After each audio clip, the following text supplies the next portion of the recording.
오늘 우리에게 주시는 하나님의 말씀은 시편 116편 1절에서 11절 말씀입니다. 시편 116편 1절에서 11절 말씀입니다. 자, 한 절, 여러분 한 절 교독하시도록 하겠습니다. 여호와께서 내 음성과 내 간구를 들으심으로 내가 그를 사랑하는도다. 그의 귀를 내게 기울이셨으므로 내가 평생에 기도하리로다. 사망의 줄이 나를 두르고 수월의 고통이 내게 이르므로 내가 환난과 슬픔을 만났을 때에 내가 여호와의 이름으로 기도하기를 여호와여 주께 구하오니 내 영혼을 건지소서 하였도다. 여호와는 은혜로우시며 의로우시며 우리 하나님은 긍휼이 많으시도다. 여호와께서는 순진한 자를 지키시나니 내가 어려울 때에 나를 구원하셨도다. 내 영혼아 내 평안함으로 돌아갈지어다. 여호와께서 너를 후대하심이로다. 주께서 내 영혼을 사망에서 내 눈을 눈물에서 내 발을 넘어짐에서 건지셨나이다. 내가 생명이 있는 땅에서 여호와 앞에 행하리로다. 내가 크게 고통을 당하였다고 말할 때에도 나는 믿었도다. 함께 보겠습니다. 내가 놀라서 이르기를 모든 사람이 거짓말쟁이라 하였도다. 아멘.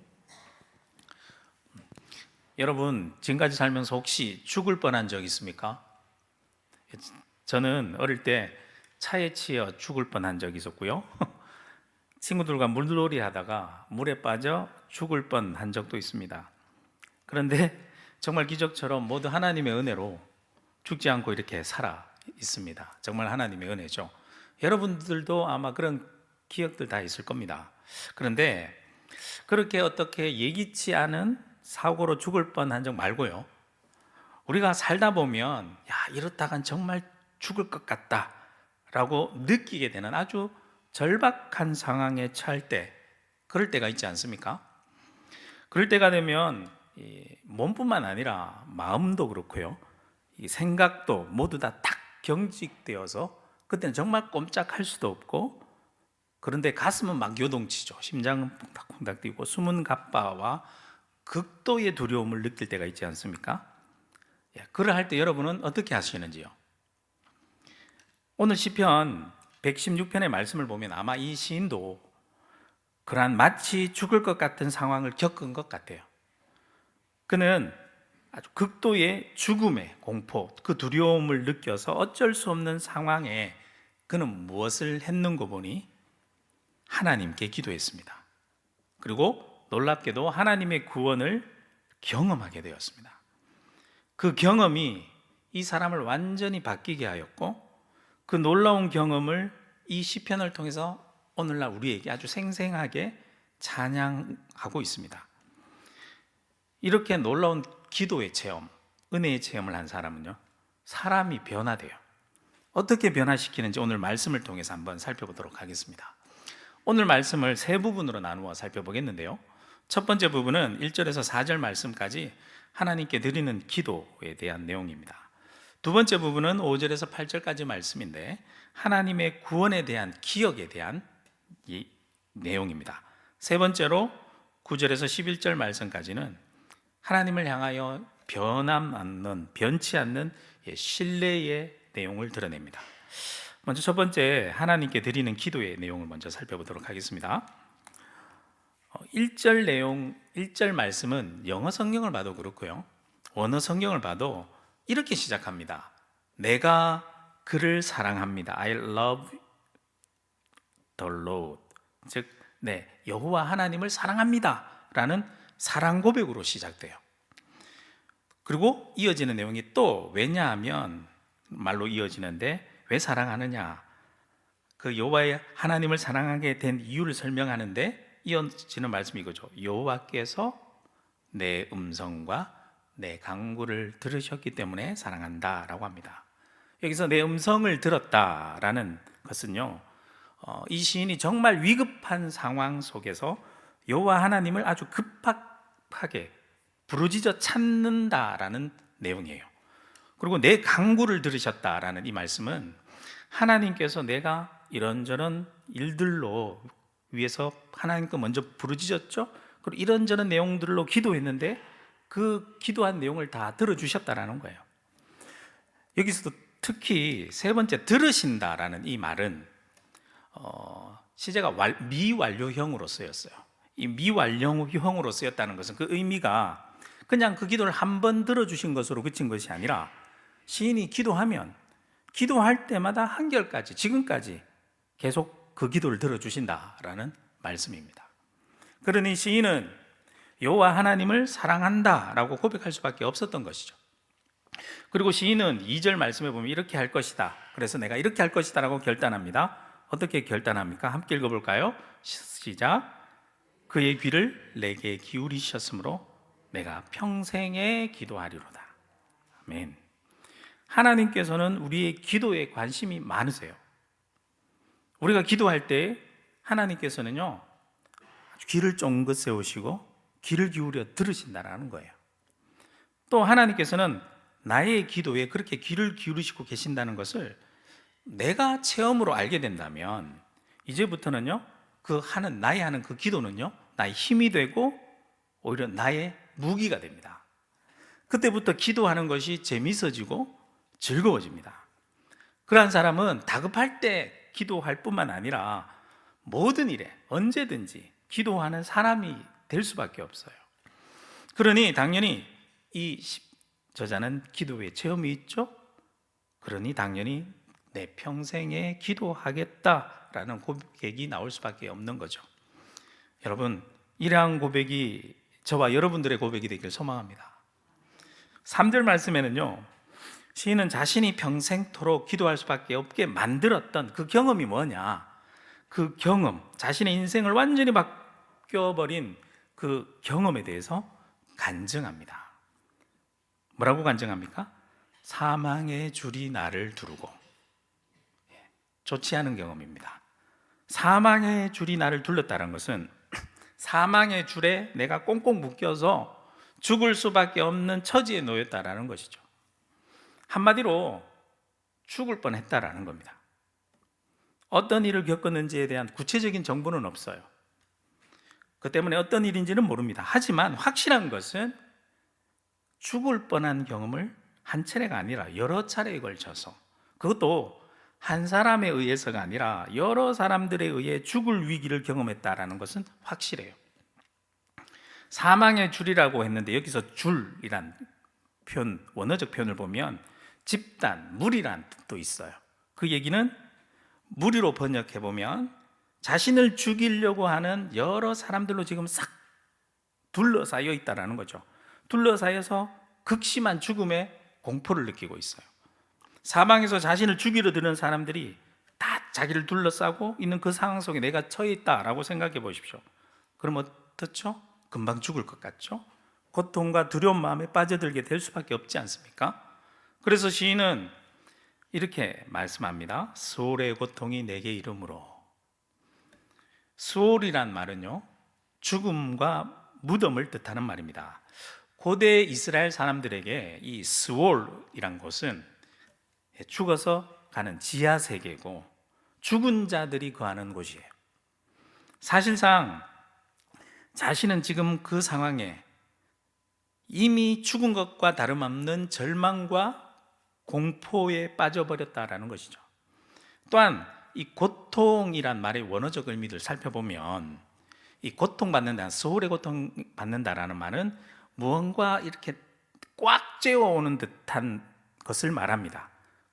그러니까 죽음의 공포에 휩싸여서 점점 나를 꽉꽉 압박해 죄어오는 그러한 상황에 놓였다라는 것이죠. 또한 내게 이르렀다라는 이 표현도 그냥 단순히 나를 찾아왔다 이런 표현이 아니고요, 나를 죽이려는 목적을 품고 그 목적을 이루기 위해서 끝까지 추격하여 나를 아주 바짝 쫓아오는, 바짝 죄어오는 상황, 그 상황을 전반적으로 표현하고 있습니다. 자, 이렇게 긴박한 상황에 내가 놓였다. 그렇다면 여러분들은 어떻게 할 것 같습니까? 무엇부터 할까요? 시편의 시인은 어떻게 했을까요? 시인은 그 절박한 순간에 하나님을 찾았습니다. 3절 뒷부분에서부터 보면 이렇게 표현하죠. 내가 환난과 슬픔을 만났을 때에 4절 말씀에 계속 보시면 내가 여호와의 이름으로 기도하기를 여호와여 주께 구하오니 내 영혼을 건지소서 하였도다. 자, 여기서 기도한다라는 원어 카라라는 말은요, 그냥 기도하는 게 아니에요. 큰 소리로 부르짖어 외친다라는 말이에요. 주여라고 아주 큰 소리로 주님을 찾았다라는 거예요. 그리고 원어 성경에 보면 번역본은 안 나와 있는데 원어 성경에 보면 안나라는 말이 나오는데 이 말이 뭐냐면 제발이란 말이에요. 제발이란 단어도 원어 성경에 보면 있어요. 그러니까 주여 주님 제발 살려주세요 라고 울부짖으면서 주님께 매달렸다라는 거죠. 지금 상황에서는요, 주님밖에 없다라는 겁니다. 오직 주님만이 나를 구하실 수 있다라고 주님께 메어 달린다라는 거죠. 여러분도 오늘 이 말씀 읽으면서 이렇게 간절히 기도해 보신 적이 있습니까? 그 기도가 사람을 변화시킵니다. 그리고 그렇게 간절히 기도하는 사람은 놀라운 기도의 체험을 하게 됩니다. 그 경험이 그 사람을 평생 기도하는 사람으로 만듭니다. 오늘 이 기도회에 함께 참여 우리 모두가 그러한 기도의 경험을 하는 시간이 되길 소망합니다. 어떻게 그렇게 기도가 사람을 변화시킨다라고 확신할 수 있냐? 이어지는 말씀을 보시면요, 이 시편의 기자가 직접 경험한 하나님에 대해서, 본인이 체험한 하나님에 대해서, 그리고 그 하나님께서 자기에게 행한 놀라운 경험으로 말미암아 나 자신이 어떻게 변화되었는지에 대한 직접적인 간증을 해주고 있기 때문에 그래요. 그래서 두 번째 부분에 보면 하나님의 구원에 대한 기억을 간증하고 있습니다. 5절 말씀해 보시면 자신이 직접 경험한 하나님이 어떤 분이신지 고백해요. 뭐라고 고백합니까? 같이 읽어볼까요? 5절 말씀 시작. 여호와는 의로우시며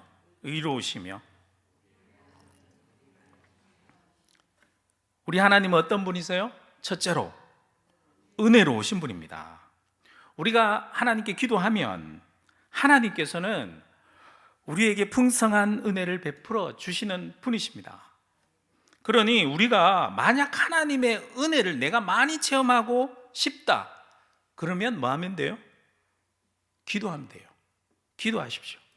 우리가 하나님의 은혜를 체험하고 또한 우리에게 베풀어 주신 하나님의 은혜를 내가 깨달아 알게 되고 발견하게 되는 정말 소중한 도구가 기도입니다. 우리가 기도하면 하나님께서는 놀라운 은혜를 체험케 하실 줄 믿습니다. 두 번째, 우리 하나님은 어떤 분이세요?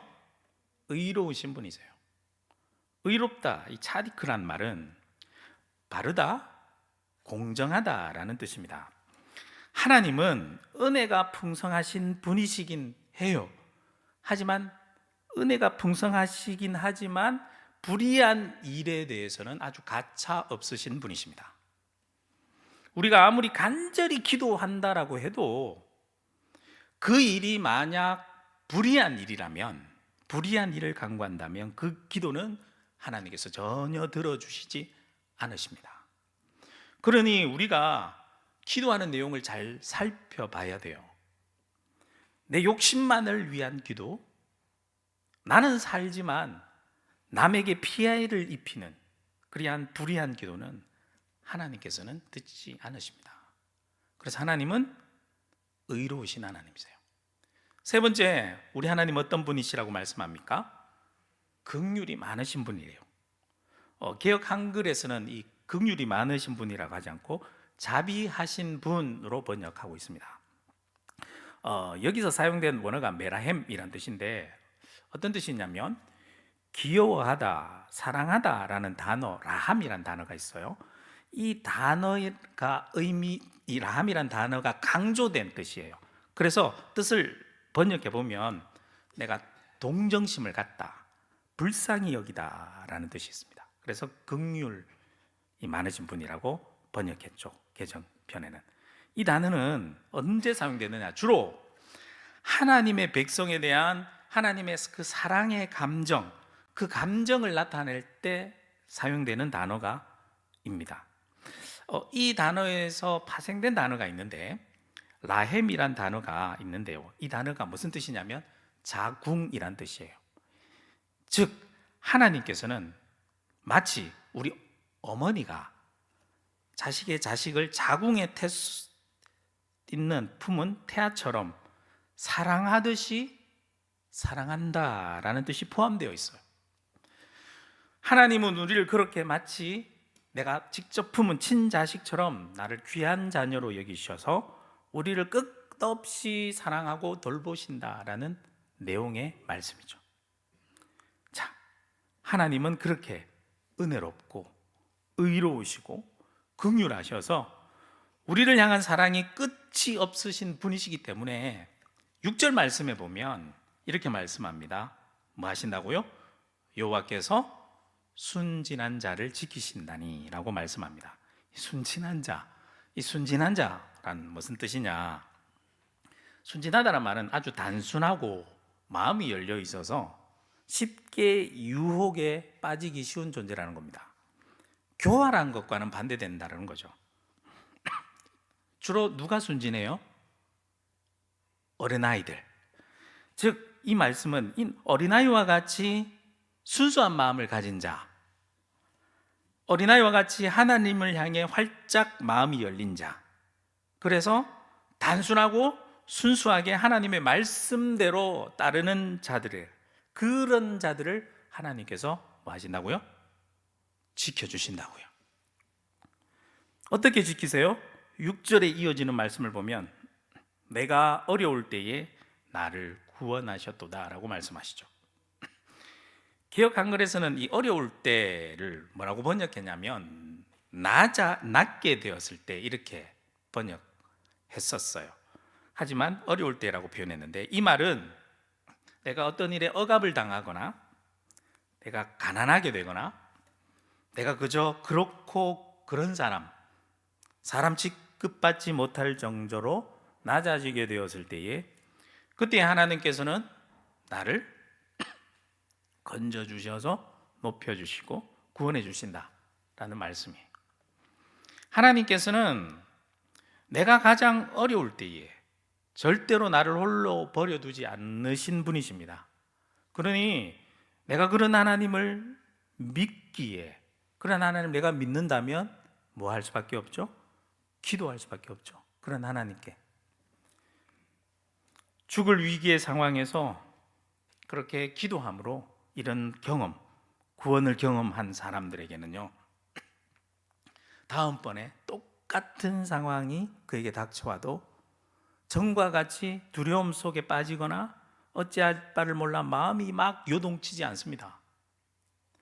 왜냐하면 그때 자신이 경험한 그 구원의 경험, 기도함으로 말미암아 받았던 구원의 경험, 그것을 기억하고 내 마음의 안정을 찾을 수 있기 때문입니다. 그래서 7절 말씀에 보면 시인은 이렇게 고백하죠. 뭐라고 고백합니까? 내 영혼아 내 평안함으로 돌아갈지어다. 기도의 사람, 기도함으로 하나님의 구원을 경험한 그 사람은 그 어떠한 힘든 고난이 나에게 닥쳐온다 하더라도요, 심지어 죽음이 바로 코앞에 둔 상황에 내가 처한다 할지라도 놀랍게도 평안할 수 있습니다. 무엇 때문에? 예전에 경험이 있거든요. 구원받은 경험이 있거든요. 그 경험 때문에 힘을 낼 수 있는 겁니다. 이어지는 말씀을 계속 볼까요? 여호와께서 너를 후대하심이로다. 여기서 후대한다라는 말은 하나님께서 그를 선하게 대하실 뿐만 아니라 구체적으로 그가 지닌 모든 문제를 여호와께서 모두 다 해결해 주시고 본인 스스로 감당할 수 없는 그 어려운 짐을 하나님께서 몸소 대신 져 주신다라는 의미가 담겨 있어요. 마치 예수 그리스도께서 우리가 감당할 수 없는 죄짐을, 죽을 수밖에 없지만 내가 감당할 수 없는 그 죄짐을 우리를 대신해서 친히 십자가를 주시고 모든 문제를 한꺼번에 해결해 주시고 우리를 구원하셔서 영원한 생명을 주신 것처럼 말입니다. 그 구원의 경험이 우리를 믿음의 사람으로 만드는 것입니다. 믿음이 단단한 사람으로 만들어주는 거죠. 그런 구원의 경험과 하나님의 은혜를 체험한 그 기억이 우리의 믿음의 바탕이 되는 겁니다. 그래서 8절 말씀에 보면 이렇게 자신이 경험한 구원의 경험에 대해서 이렇게 찬양합니다. 주께서 내 영혼을 사망에서, 내 눈을 눈물에서, 내 발을 넘어짐에서 건지셨나이다.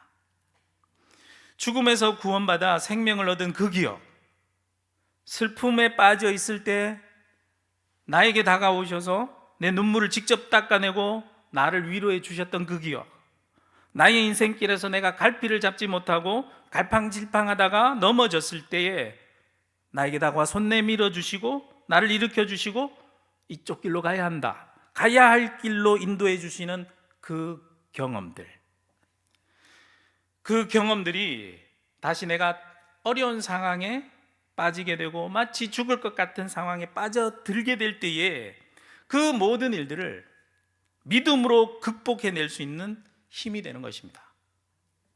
또한 그 기억 때문에 계속 우리를 구원하시는 하나님께 내가 기도할 수 있게 되는 것입니다. 누가 그렇게 할 수 있게 만든다고요? 문장의 주어가 누굽니까? 주께서 그렇게 하신다라는 겁니다. 그래서 우리가 기도할 때 누구를 찾습니까? 주님을 찾습니다.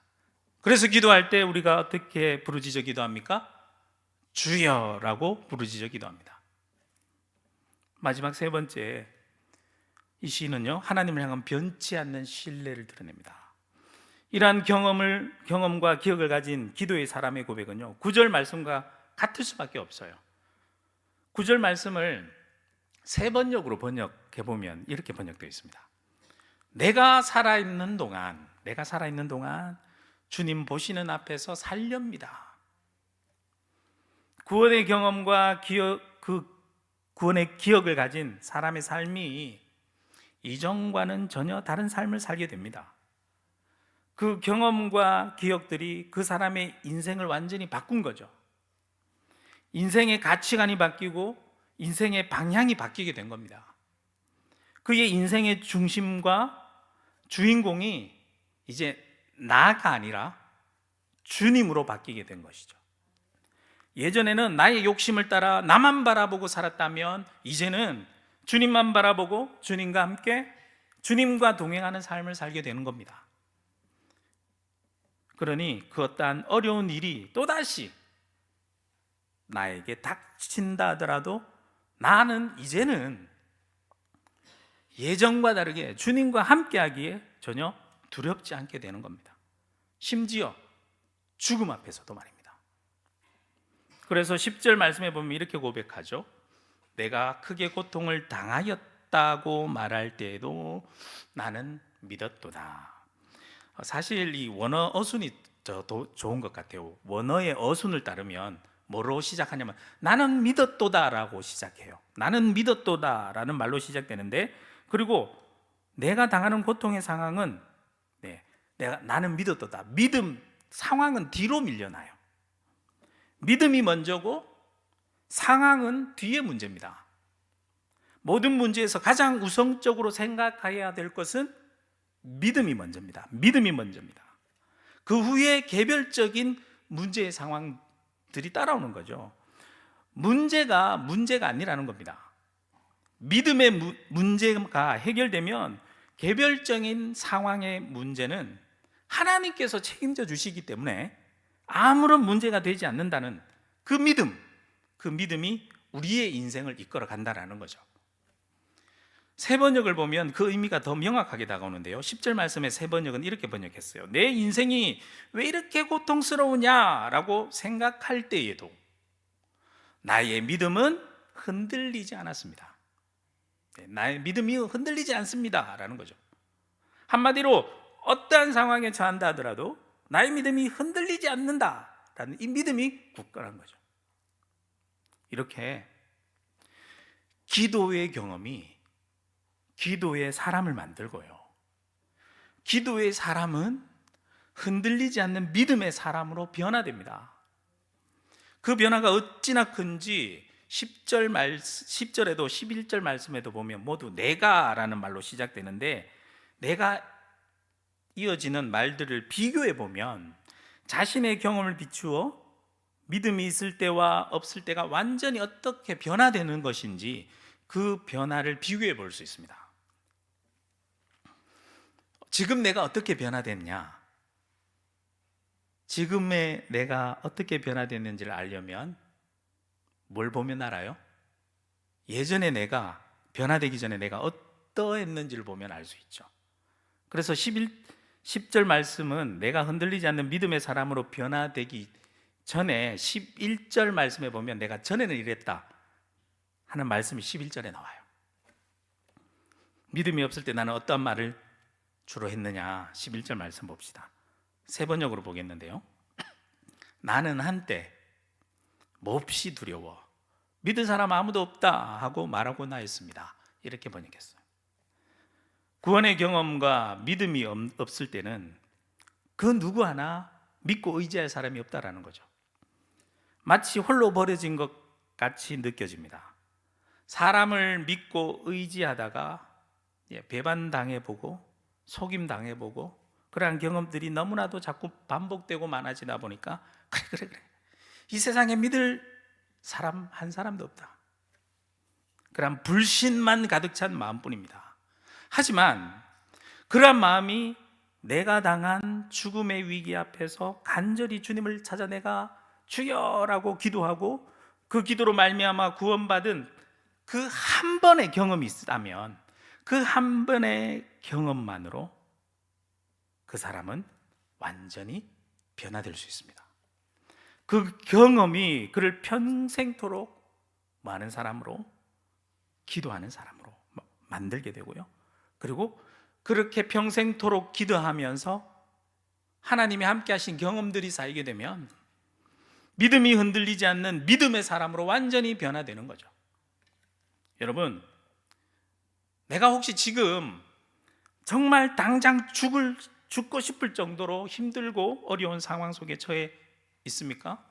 그렇다면 또 이 세상에 그 누구 하나 믿을 사람 없는 것 같고 그 어느 곳에서도 도움 받을 곳도 없고 나만 홀로 이 힘든 세상에 마치 내팽겨친 것 같은 그러한 느낌에 빠져들 때가 있습니까? 두렵고 외로울 때가 있습니까? 그럼 그때가 기도할 때입니다. 그건 내가 죽음의 위기의 상황에 내몰린 것이 아니라, 절망에 빠지는 상황이 아니라 놀라운 하나님의 구원의 경험을 내가 체험할 수 있는, 하나님의 은혜를 체험하고 하나님을 만날 수 있는, 내가 변화될 수 있는 오히려 기회의 때인 줄로 믿습니다. 주님을 그때 부르십시오. 주님을 찾으십시오. 우리 하나님은 은혜로우시고 의로우시고 긍휼이 많으신 분입니다. 우리의 기도에 귀를 기울이시는 분이십니다. 그리고 우리 하나님 여호와께서 우리를 대신해서 우리의 모든 문제를 대신 주시고 한꺼번에 그 모든 문제를 해결해 주실 것입니다.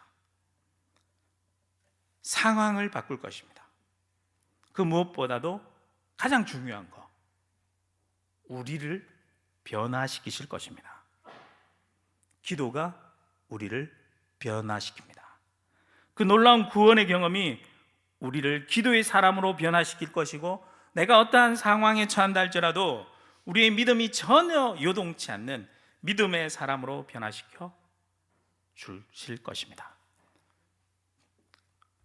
바로 오늘 이 자리 여러분 뭐하러 오셨습니까? 뭐하러 오셨습니까? 기도하러 오셨죠. 오늘 이 자리가 그런 기도의 자리가 되길 소망합니다. 바로 오늘 내가 주님의 이름 부르며 하는 이 기도의 자리가 그런 놀라운 구원의 경험을 체험하게 되는 자리가 되길 소망합니다. 특별히 이 시간에는 우리나라를 위해 함께 기도하는 자리가 되길 소망합니다. 나라가 참으로 힘든 시기를 보내고 있죠.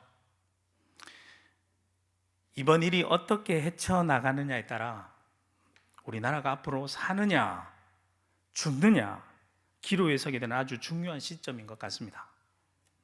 지금은 정치적인 논쟁으로 네 편, 내 편, 편가르기로 대립하면서 힘을 낭비할 때가 아닙니다. 오히려 이러한 때일수록 더욱더 우리 모두가 정치적인 이념을 떠나서요, 교회에 함께 모여 기도해야 될 때인 줄로 믿습니다. 우리가 함께 모여 기도할 때 하나님께서는요, 우리의 기도를 반드시 들으실 것입니다. 왜냐하면 하나님은 어떤 분이시라고요? 은혜로우신 분이고 의로우신 분이시고 긍휼한 하나님이시기 때문입니다. 하나님께서 이 시간 함께 모여 기도하는 우리들의 그 기도를 들으셔서 이번 사태로 인한 모든 혼란한 상황과 문제들을 하나님께서 친히 해결해 주실 것이고, 하나님께서 우리나라가 앞으로 나아가야 할 길을 하나님께서 분명하게 보여주실 것이고, 우리를 바른 길로 인도해 주실 것으로 저는 믿습니다. 그래서 저는 바라기는 이번 이 일을 통해서 교회뿐만 아니라 믿음을 가진 전국의 모든 성도들이 하나님 앞으로 나와 함께 기도함으로 말미암아 놀라운 죽음의 길로 아닌 생명의 길로 걸어가게 되는 놀라운 경험을 하게 되는, 그러한 놀라운 구원의 경험을 하게 되는 기회가 되기를 소망합니다. 그 경험이 우리 교회를 살릴 것이고 우리나라를 살릴 것입니다. 그 경험으로 말미암아 우리 모두가 흔들리지 않는 믿음 가운데 굳게 서게 될 것이고, 그 경험으로 말미암아 우리 모두가 평생 기도하겠다라고 결단하는 기도의 용사들로 거듭나는 계기가 될 줄로 믿습니다. 그래서 어떠한 상황 속에서도 우리 믿음이 흔들리지 않고 그 믿음으로 굳건하게 서서 어떠한 상황 속에서도 흔들리지 않는 한국교회와 우리 대한민국으로 거듭나게 되기를 주님의 이름으로 축원합니다. 이 시간